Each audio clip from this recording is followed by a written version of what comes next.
information passed along, which I'm not saying there wasn't. It never, I don't recall it, as far as an immediacy effect. Okay, so do you want to ask that and get that answer, or did you want to skip it? Given the answer, Judge, I would likely skip it and just Oh, move on. Okay. Let's bring it back.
Jurors are present seated in the jury box. Thank you. You may continue, Mr. Trevina.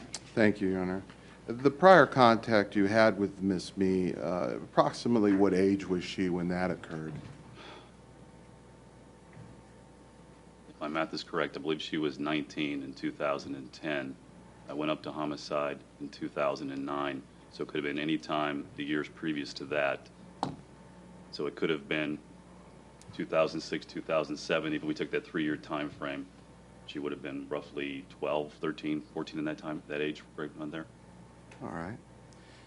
And when you were assigned this case, was it Sergeant Skinner that assigned you as lead detective? Yes, sir. Okay. And he is the sergeant that supervises homicide, or at least at the time of this incident. Yes, sir. And what role, briefly, does the lead detective have in situations such as this? A couple of things. Ultimately, you're responsible for the investigation.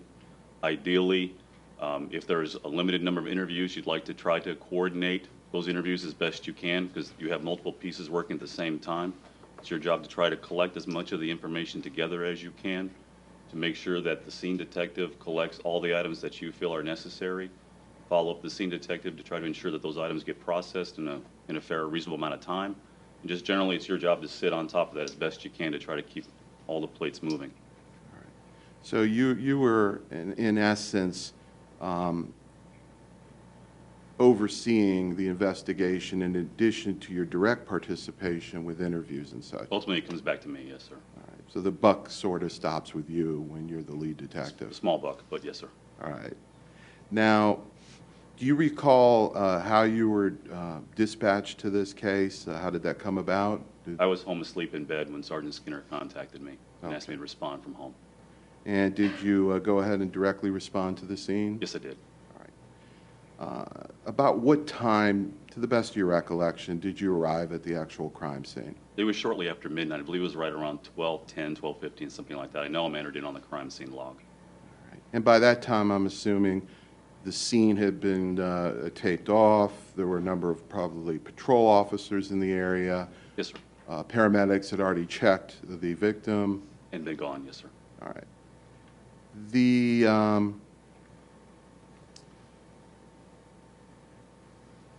The lighting that was in that area at night, can you describe for the jury, was this a dark area? like I mentioned before, it's residential and it's older residential, so you've got a lot of older trees and large oak that are there. So some areas are better illuminated than others, and then in that back corner, it was very dark.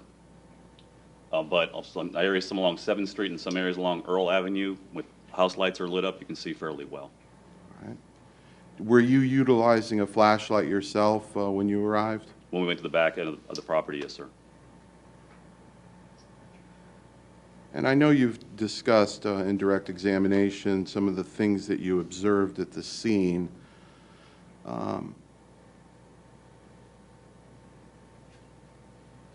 Did the diagram of the scene occur at your direction? Did you ask forensics to develop that for you? The scene detective would actually supervise the completion of the diagram. That'd be Detective Tower. Okay.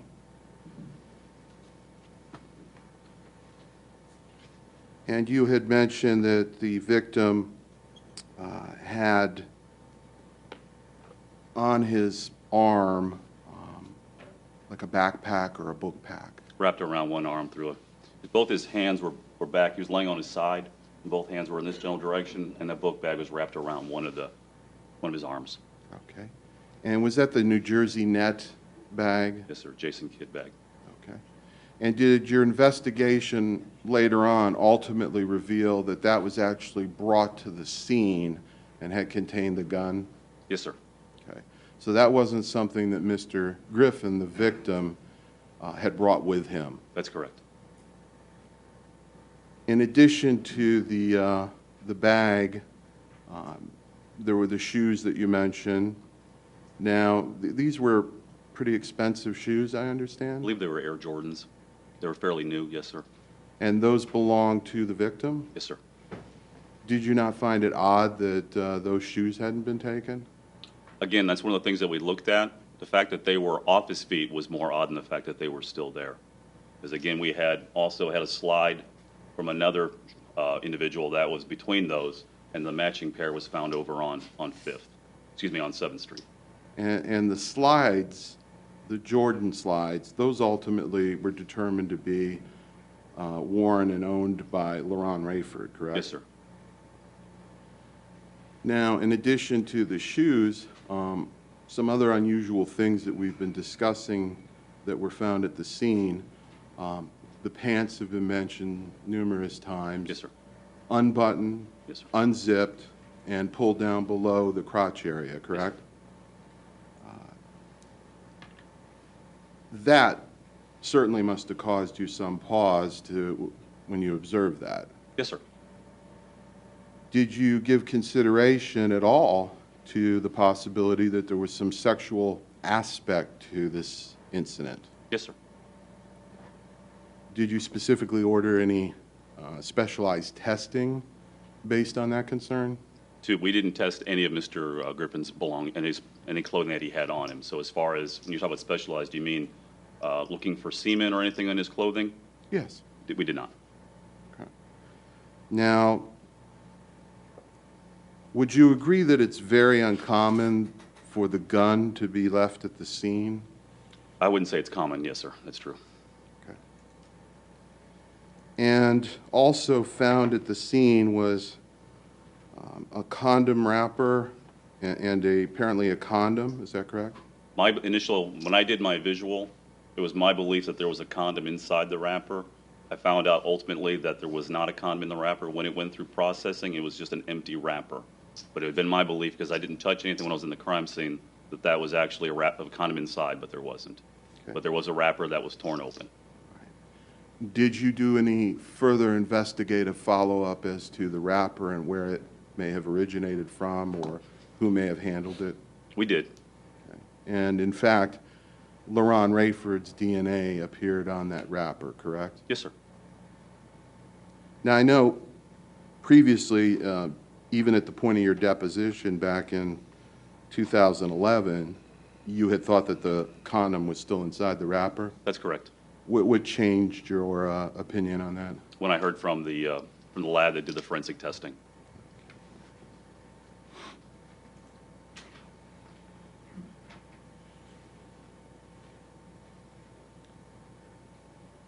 So faced with these somewhat odd details, your next effort was to try to locate suspects, locate family members of the victim, identify the victim, and so forth, correct? Yes, sir. And ultimately, you successfully, by running the tag, were able to identify who you at least thought initially would be the victim, since his scooter was there, and it came back registered to him. That led to an address that led you to, I believe it was his cousin's address, correct? And at that point, you learned that he had been residing with his cousin for approximately 2 years at that time, Yes, sir. and then he was employed at Walmart, Yes, sir.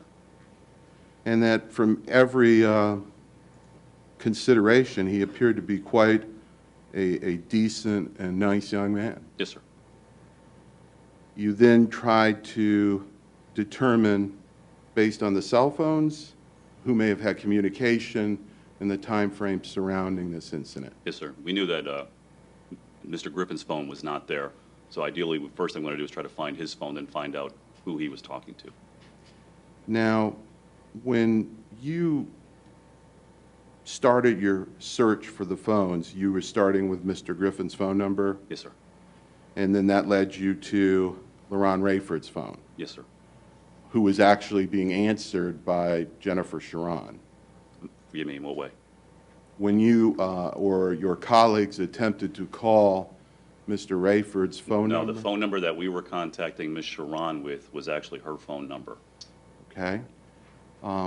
Let's pause for a moment and try to figure out how many phones we're actually dealing with. Yes, sir. We know that Jennifer Mee didn't own any cell phones at all, correct? That's correct. And no computer, to your knowledge, nothing electronic of that nature. That's correct.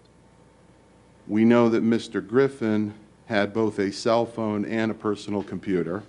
Yes, sir. We know that in the LaRon Rayford apartment, that there was up to 4 telephones in that apartment? We were given different numbers at a certain time. Ms. Sharon provided us with her phone number, as well as Mr. Rayford gave us the phone number that he had for her.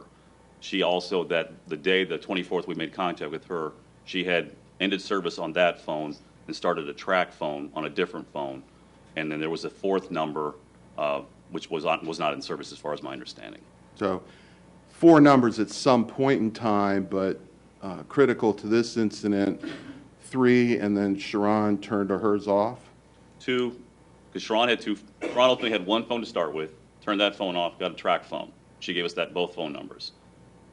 LaRon Rayford had a phone, the only one number that I know of for him. All these numbers are given to us by them, as well as confirmed through the service provider.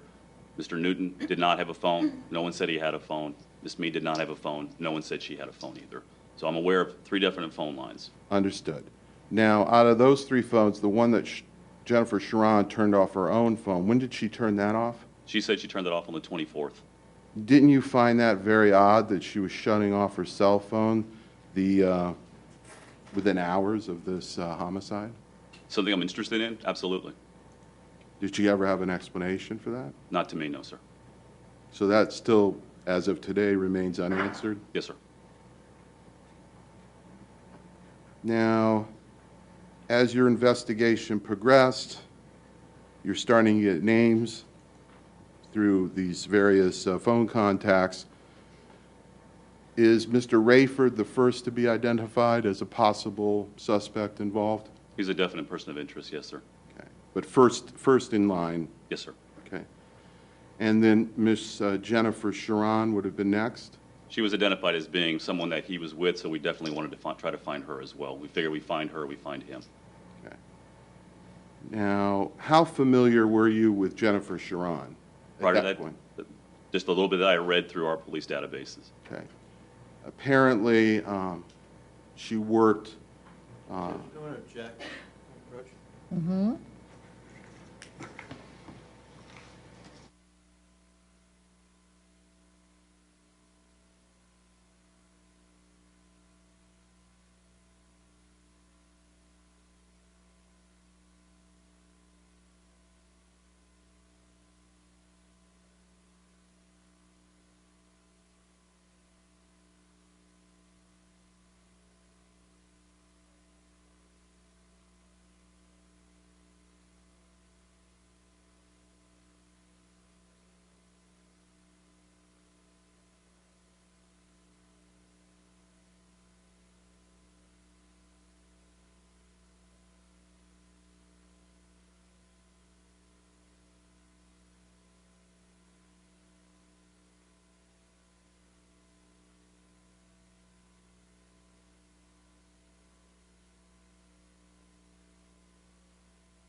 Based upon your investigation, were you aware that Miss Me has a monthly income?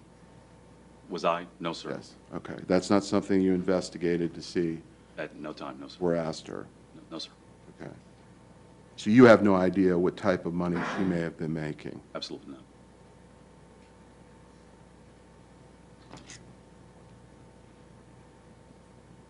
Now, when Ms. Sharon was initially approached, were you the first to have contact with her? Yes, I was.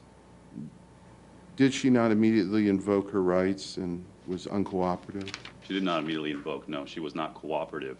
She was very emotional. She wouldn't cooperate as far as calming down. Detective DeLuca had walked off with Miss Me more towards the east. Since I figured Ms. Sharon is close by, Ms. Sharon is here, Lauren Rayford can't be too far away. So what I did was go ahead and secure her in my car until I could get more people there. Okay. Would it be fair to say that Miss Me waived counsel and was cooperative in your investigation, Yes, sir. but Ms. Sharon was uncooperative and ultimately refused to answer any questions without an attorney present? No, at that first contact with her, she was very uncooperative. When I spoke with her again later on that evening, and when she gave consent to search her apartment, she was cooperative in that regard. Okay. But in between those times, she had invoked. You were aware of that? I'm not aware of that at all, no, You sir. were not? No, I know she spoke to Sergeant Skinner. I know that she was in presence of Officer Blackwood. There's a mentioned report, and Sergeant Skinner tells her, I was not in there when that occurred, and I don't like putting words in other people's Of course, mouths. and we're not asking you to answer or That speculate. he explained to her that she was a witness. She is not a suspect in this circumstance. At that point in time, she didn't even have an attorney with her, but he was speaking to her in that regard. That's a good point. So it was explained to her that you all were looking at her as a witness, not a suspect. Again, I can't clarify to what his words are. All I can go by is what he put in his statement. Okay, but that's your understanding? Yes, sir. Is that suddenly when she realized she was not going to be charged, she became cooperative? I don't know what was in her head. I can tell you that during our investigation, at no point did I consider her, as I continued along and conducted all my interviews when I got towards the end, did I consider Ms. Sharon a suspect in the investigation. Now looking back, though, Ms. Sharon? yes, Yes, sir. would you agree that she has, by her own statements, admitted various criminal acts relating to this case? To me, no, sir. Okay, that's fine. So getting back to the chronology, you ultimately have Miss Me brought over to the police station voluntarily, Yes, sir. on her own accord, but she needed transportation, correct? Yes, sir. And when she's at the police station, what interviews are you conducting? Where's your attention when she first arrives at the police department? When we get there, I met with Sergeant Skinner and with Detective Zillick and Detective Gibson, and we divided up who was going to do what interviews. Detective Gibson made contact with Mr. Newton. Sergeant Skinner was to watch over that interview. Myself and Detective DeLuca interviewed Mr. Rayford. Ms. Sharon was in a separate room down the hallway with Officer Blackwood. No one was speaking to her at that time. And Ms. Me was actually sitting in the robbery section of the homicide office. Okay. Were they in close proximity to each other, all of the individuals? The only one that was the robbery homicide room is a very large, basically like this side, a little bit smaller than this room, but basically the same type of bullpen room. Sergeant's office is inside there. One interview room is in the back corner of that office. That's where Mr. Rayford was. Miss Me was sitting in the far corner close to the sergeant's office. Mr. Newton was outside outside the immediate door in a separate interview room, and Ms. Sharon was down the hallway in a different room. Okay. Ultimately, you go to interview Miss Me, as you previously testified, Yes, sir. correct? And that after you did an off-record interview or off-audio type interview, you then sat her down for a recorded interview, We gave correct? her the opportunity to do one, yes, sir. All right. Now that, and she cooperated with that, correct? Yes, sir. Now that recorded interview, according to the tape itself and the transcript, indicates that that commenced at 6:12 p.m. on October 24th. Yes, sir. At the time, you were not aware that Detective Gibson had just finished a recorded interview with Jennifer Me that concluded at 5:50 p.m. I was not. That's correct. In fact, the first time you learned of that is when I told you during your deposition more than a year later. That's correct. Now, as a lead detective, don't you agree that it certainly would be useful and important to know what the suspects or witnesses or targets in your investigation, what they're saying, when they're saying it, and who they're saying it to as you conduct your investigation, Yes, sir. correct? So you would agree that that was a failure in the investigation, not realizing that she had given a recorded interview. Not only a recorded interview, but one that sharply contradicted the interview that you took. When I exited the interview room, I made contact, when I exited the interview room after speaking to Mr. Rayford, I made contact with Sergeant Skinner. We compared notes. I have no idea where he got his verbal notes, if it came from Detective Gibson. I don't know that. We're sharing information back. He had a different set of circumstances than what Mr. Rayford had just provided me. He said, we need to re-interview Miss Me. I then spoke to Miss Me and was not aware that Mr. Gibson, Detective Gibson, had already taken a recorded statement from her. That is true. So again, my question, though, is simple, yes or no. Would you agree that that really is a failure in the investigation, not having that knowledge? In the initial part, ultimately, the facts that Miss Me provided me were consistent with other statements I had received, which I was not able to disprove. But you would agree? I've answered. I did say that. Yes, sir. Okay. Just want to make sure the record. Yes, sir. I understand. Now, after your interview of Miss Me, she is then arrested for first-degree murder, correct? Yes, sir. And then, along with the two co-defendants that you had mentioned, Mr. Rayford and Mr. Newton. Yes, sir. No charges to Ms. Sharon, correct? Yes, sir. And the very next day, which would be October 25th, your... Object. Okay, I guess approach the bench.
So, were you aware, Detective, the next day that your chief of police held a press conference regarding the arrest of Jennifer Me and the other two individuals? I didn't know about the press conference until after seeing it. Did you participate in it? No, sir. And were you asked for any input regarding that press conference? With the chief or with Major Cavasso? With anyone that was in attendance at the press conference? I have no idea who was actually in attendance at the press conference. I can tell you that Sergeant Skinner is who I receive give my briefings to, and if he shared information with Major Cavasso, who shared with the chief, I can't possibly know that. So you're the lead detective, but you weren't requested directly by the chief to give information to help assist in briefing for that press conference? I've never briefed the chief on anything. All right.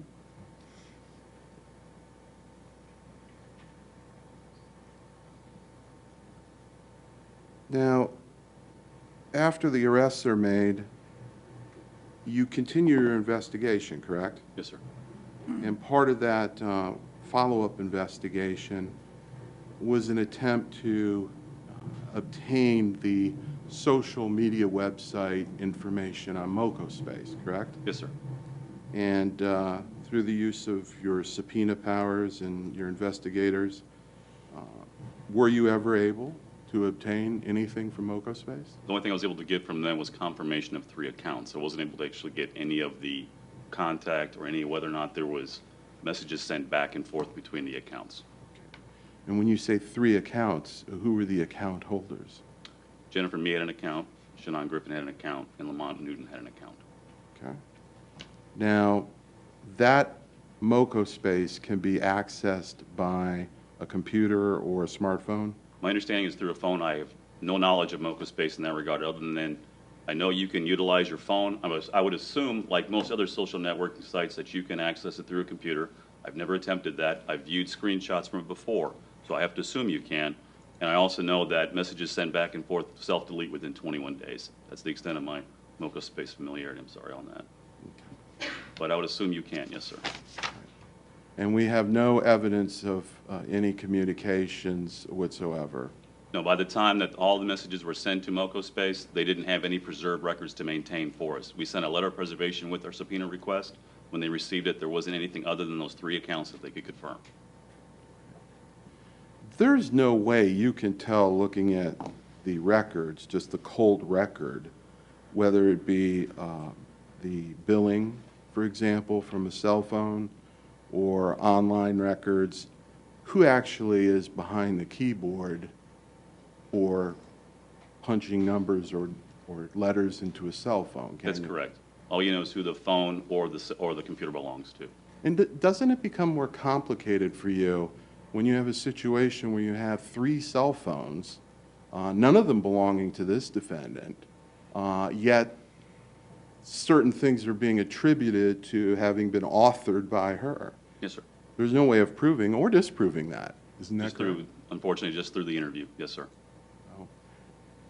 Ultimately, her arrest and the prosecution based on that arrest, you would have to be candid and admit, is based on her statement, not physical forensic evidence.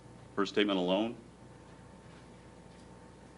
I won't say her, I'll say testimonial statements. Based on testimony, that's the primary. There are some other pieces that are part of that, but a significant portion of it is based upon testimony. Okay. And if someone had given a false story, had lied, that could taint your investigation through no fault of yours. Which is one of the reasons why we tried to verify as much as we could through the phone records to confirm that these were the phones that were used to contact each other, which is why we try to verify through testing of the items not attributed to the victim, who might possibly own those items, to put them at the crime scene if we could, or at least with items familiar to that.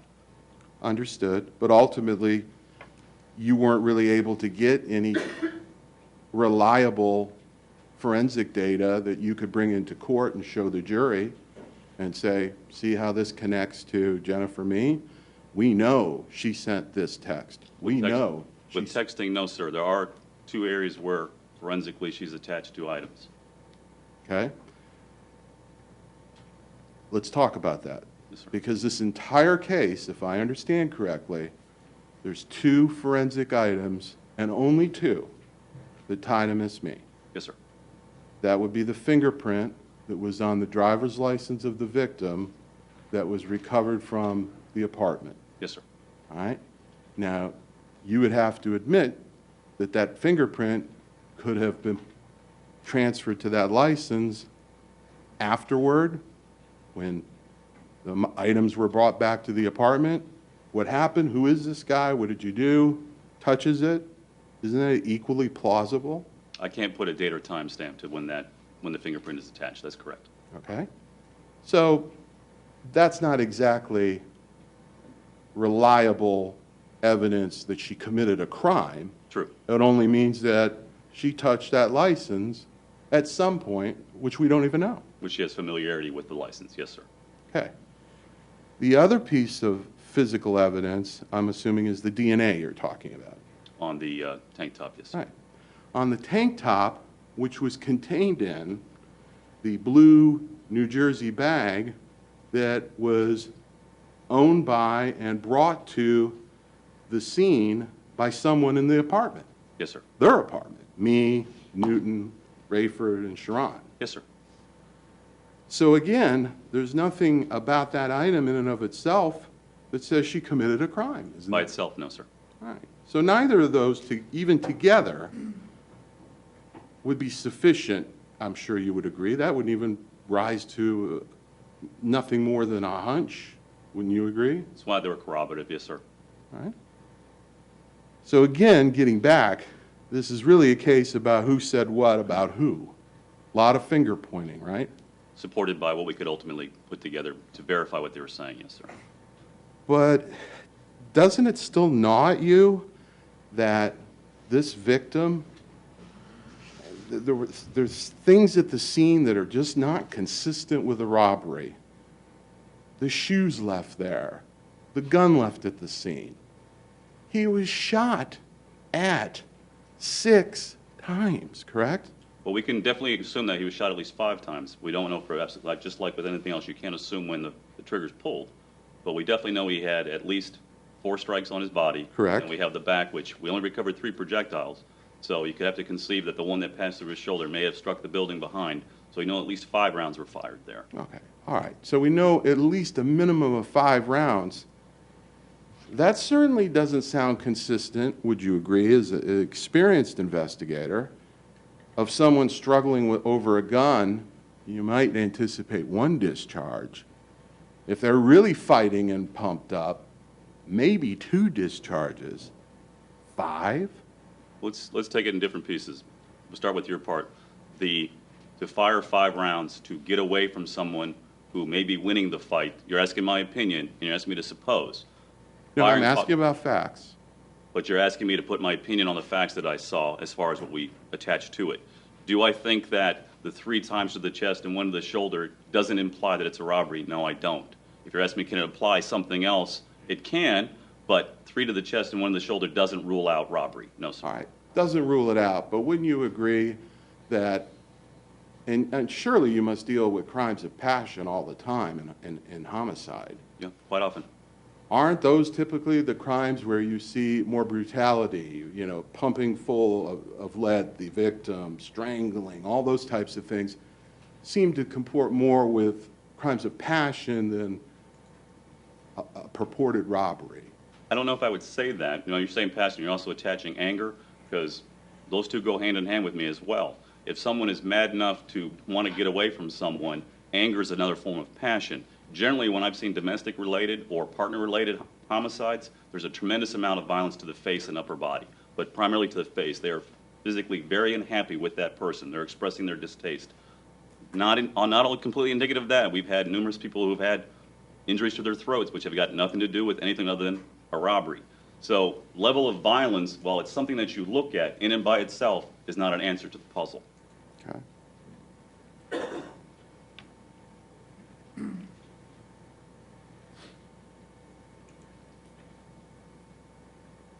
The clothing that was found in the apartment that was shared by me, Sharon, Newton, and Rayford, the bathtub, we earlier saw photographs, or a photograph, of clothing and a bleach bottle. Yes, sir. Are you familiar with that aspect of the I do know that, investigation? yes. Those items of clothing found in that bathtub did not belong to Miss Me, correct? That's my understanding. That's correct.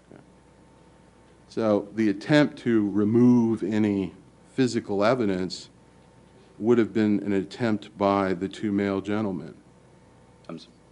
Forgive me. Attempt to assist them or? No, the attempt to remove any physical evidence Yes, sir. was protecting the two males, correct?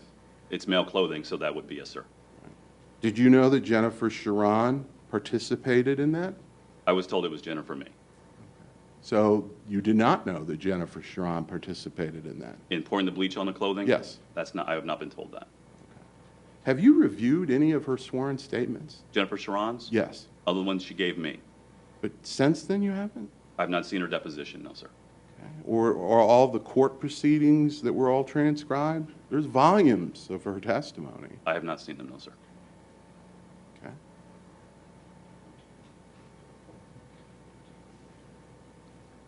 You know that Jennifer Mee's first version of events, I'm assuming you know now, was that LaRon Rayford became enraged because he had discovered that Jennifer Sharon had had communication with the victim, Shannon Griffin, Yes, sir. and that's why LaRon Rayford snapped and filled him with bullets. I've heard that, yes, sir. Now, I want you to think carefully while I ask this very important question. As we sit here today, you cannot rule out that possibility, can you, sir? I cannot. Can I add something to that? That was my question. Yes, sir. Now,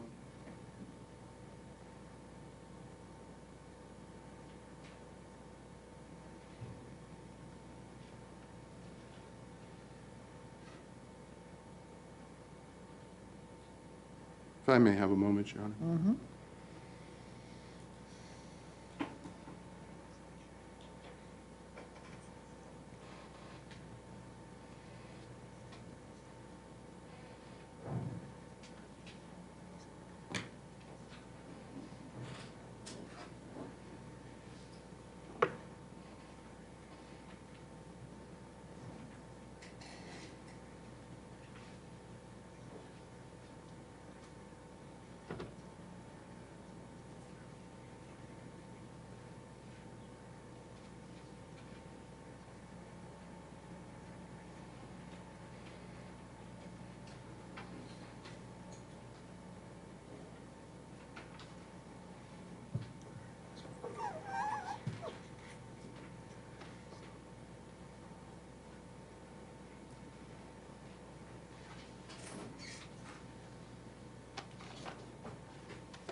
I have.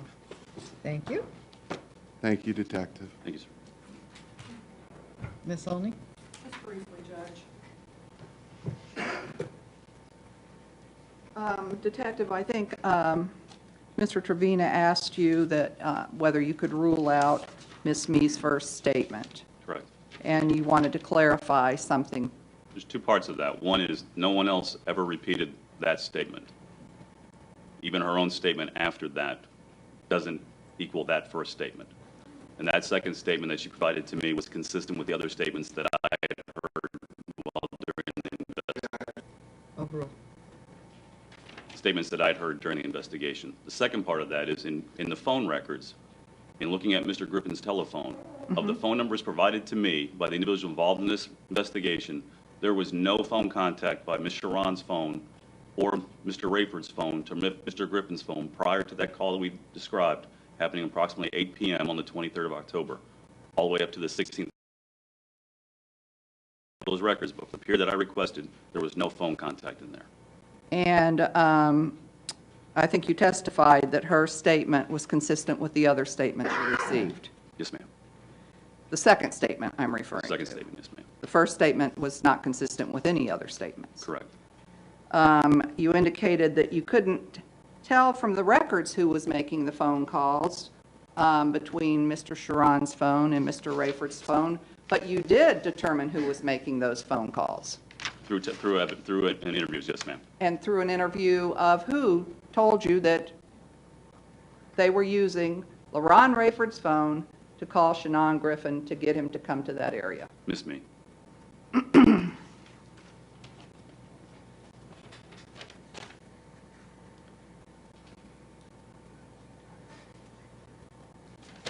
And press conferences, just briefly, what is a press conference? I've never participated in one. It's where members of the press are invited to ask questions of whoever's holding the conference.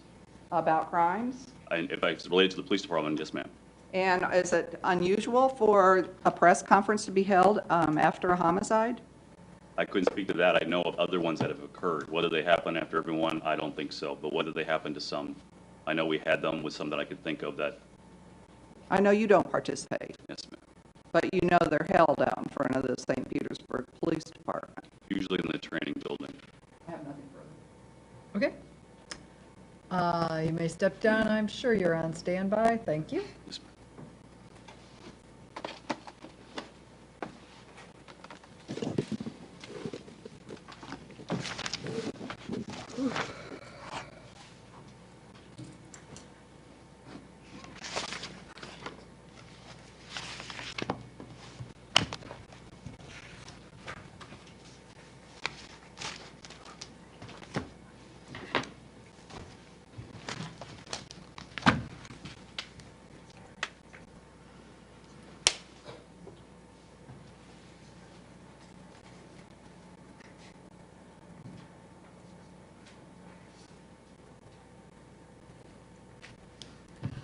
Okay, ladies and gentlemen, it's about 20 minutes of 7. We have had all the testimony we're going to have today. We're going to ask you to come back at 9:30. I'm still thinking that we will finish tomorrow. I am hopeful we will finish tomorrow. You want to make sure that you either bring a lunch or have a lunch, because we'll go into the afternoon.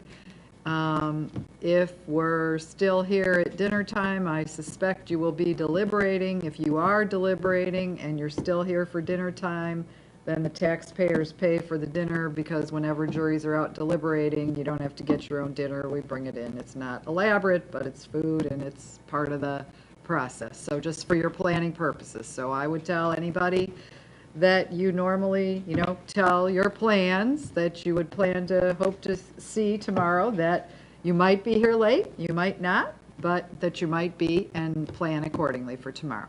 Anybody have any questions?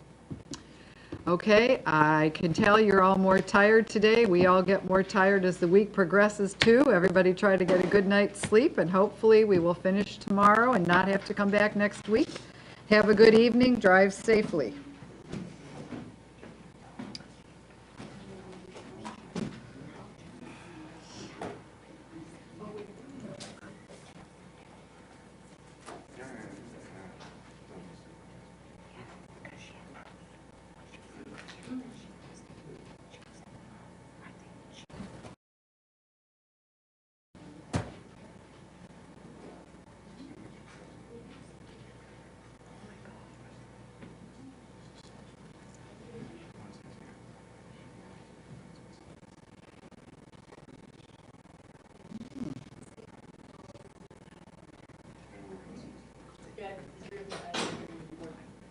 Thank you.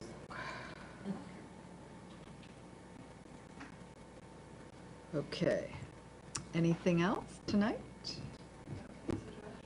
All right, so should we all meet at 9:15 and talk about the instructions? Sure. Okay, so I have an 8:30 calendar, but I think I can be done by 9:15, so let's all meet and talk about instructions, and then hopefully you'll have your witness that, because if she's here at 9:30, one person can handle the DV if you want, and somebody else talk to her or whatever. So, all right? Thank you, everybody. Have a good evening.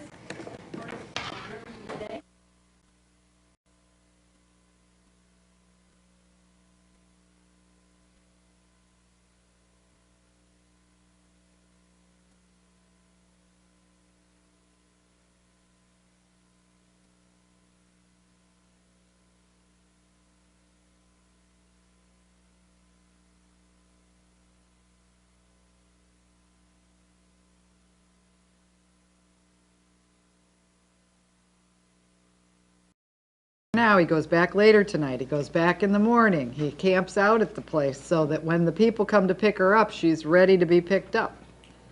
Because it's not a surprise, whoever needs to get her here, that it's going to be a challenge. So, okay, very good.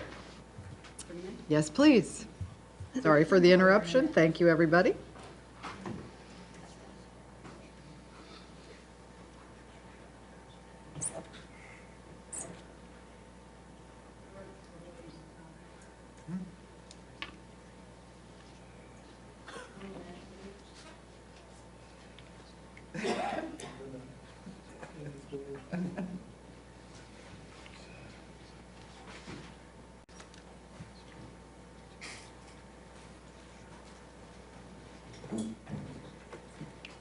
Detective, I think that you're pointing out to the jurors where the fences were behind the house where Yes, the ma'am. victim was. Right on the back edge, right through here. And how tall were the fences?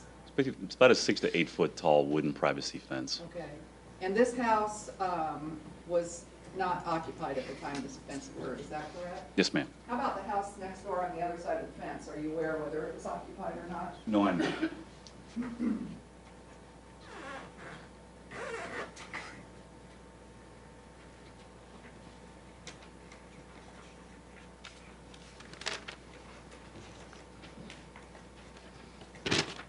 Let's talk a little bit about the victim. And your observations that you made that night there at the crime scene. Could you tell the jurors how he was dressed? Yes, ma'am. He was wearing a red and white polo shirt, short sleeve polo shirt. Underneath that was a white tank top. He had on a light colored pair of boxer briefs and a pair of jeans, And as well could as you, white socks. And there was there was a pair of basically like basketball shoes. there at the scene? Yes, ma'am. And he didn't have shoes on? That's correct. Could you tell from his socks whether it appeared that he had been wearing shoes? Yes, the bottom of the socks were fairly clean. It did not appear he'd been walking in his socks for a very long period of time. And was there anything unusual about his pants that you observed? His pants were unzipped. They were partially pulled down below where his crotch would be, and both front pockets were pulled all the way out.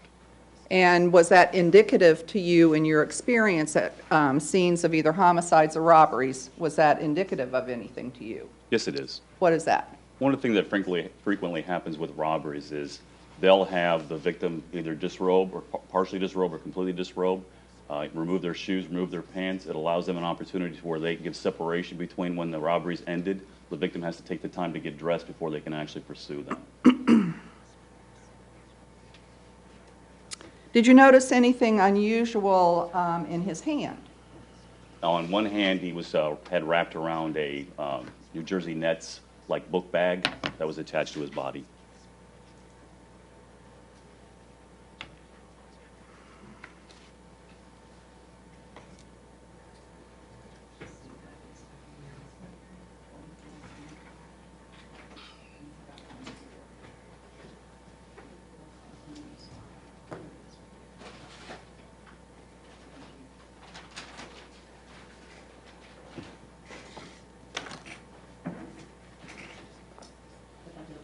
Yes, ma'am.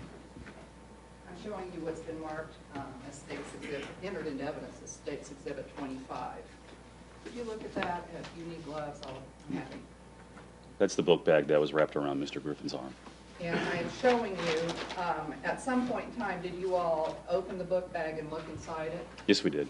And I'm showing you what's been marked as State's Exhibit 24. If you could look in there.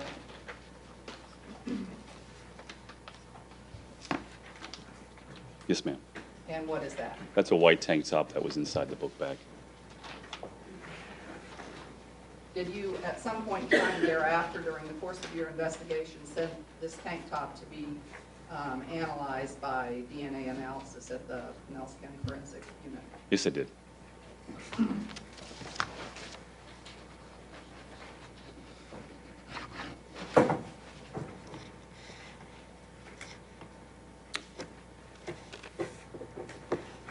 Anything else unusual that you observed about the victim?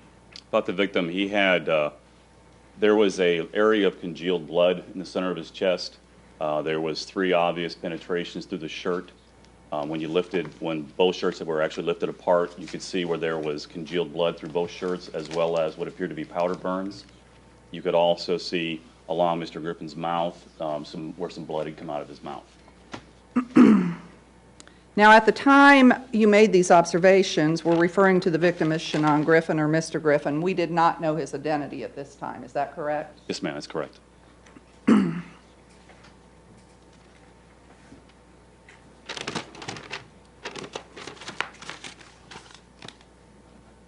Did you gather any other items that you felt had an evidentiary value there at the scene?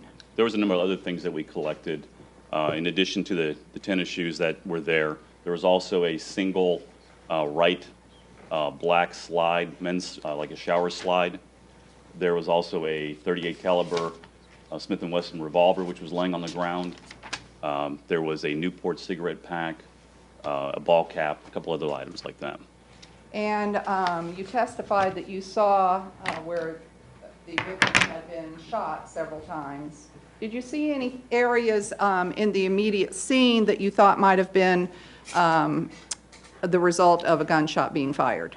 The next day, we were able to see some strike marks on the building just to the south where rounds had passed through and hit the building behind where we were standing. And did you have the technician take photographs of those strike marks? We did. How many actually did you have? Do you recall how many there were? On the strike marks of the building, I recall 2. Okay. Now, what do you do next that evening in an effort to determine what occurred? One of the things that patrol will do is start a neighborhood canvass, and when we come out there, we'll ensure that the canvass actually gets effectively done. We'll re-canvass some people, and what we wanted to do is try to identify any owner of the vehicles that might have been within the perimeter that we had established. There were a couple of vehicles that were parked right on 7th Street that we wanted to try to identify them, as well as talk to anyone in the surrounding houses ourselves as well to see if they had seen or heard anything. And in fact, one neighbor did hear something because one neighbor called the police. Is that correct? Yes, ma'am. And that was Jason Brazelton? He saw something, yes, ma'am. And did you, you or any other officers, did you learn that they talked to anyone that saw anything, or did you yourself talk to anyone that saw anything? I did not know, ma'am. Did anyone else? Not that I'm aware of, no. Do you recall doing that night, canvassing the neighborhood? Yes, ma'am. And did you have someone go back the next day and attempt to locate anyone that may or may not know something about this offense? We did go back again to work some more on some other vehicles that were reported by people who called in seeing vehicles. But what primarily had happened was during the canvass, several people within an apartment building that was just to the west had identified a scooter that was just outside of our perimeter that they said did not belong there, that they had not seen before. And when was that night that you was- got that information? Yes, ma'am. It was about 1:30 in the morning, 1 o'clock in the morning. And with that information, what did you do? There was a license plate on the back of the motor scooter. We took that license plate, and we have access to a system called David, which is a Florida state system which we utilize to run people's license plates. We ran the license plate. It provided us with an image of who the individual would be that owned that scooter. I had another officer print that image and then walk back over to where Mr. Griffin's body was lying to compare the image to the body. And in fact, was that the image? It was to me, yes, ma'am. Okay.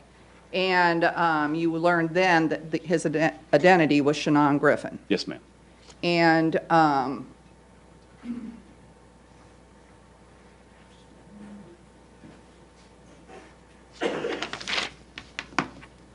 showing you what's been entered into evidence as State's Exhibit number 1, I believe, yes. Could you tell the jurors or show the jurors where the motorcycle was?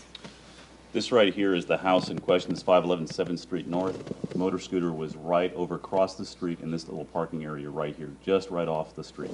Parked? Yes, ma'am. Was it parked in an unusual spot or parked in a legal spot? Just right inside the parking area. Okay. Now, with the information you learned running the tag on the motorcycle, did you also get an address for Shannon Griffin? Yes, we did. And with that information, what did you have, what did you all do? Sergeant Skinner and Detective Gibson drove to make contact with the residents of that apartment to try to verify that this was Mr. Griffin and to notify next of kin if it was appropriate. And were they able to do that? Yes, they were. And did they, after speaking with them, were you able to get any information concerning Shannon Griffin's phone? Yes, ma'am. And what information did you get? They provided us with a phone number for Mr. Griffin.